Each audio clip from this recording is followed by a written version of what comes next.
Eskerrik asko hurbiltzeagatik eta bereziki euskararekiko konpromezua hartzeagatik. Bai, akako ikaslea naz eta izena eman dut. Bai, noski, aurten ere Euskaraldian izena emango dut. Azken baten egunerakotasunean euskara hitz egiten dudalako eta garrantzitsua delako hau sustatzea. Bai, izena emango dut aurten bai, noski. De hecho, oin egin dugun ekitaldi honetan eman dugu hango mailan. Eta zergatik, azkenean euskara bai gure hizkuntza delako, hemengoa delako eta altxor bat da. Orduan preziatu behar da eta indarra eman behar diogu.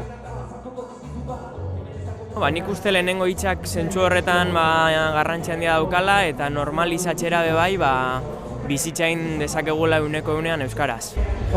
Oso erraza da parte hartzea, ez da erronka bat erronka bat da, baina ez da erronka zaila eta euskera sustatzekoa da. Uste dut oin gazte askorik kostatzen jakula gehiago euskaraz hitz egitea eta hori nikin aldo dana da gainerakoei euskaraz hitz egin eta hori bultzatu gutxienez 10 egun hauetan eta aurrerago bere euskaraz jarraitzea.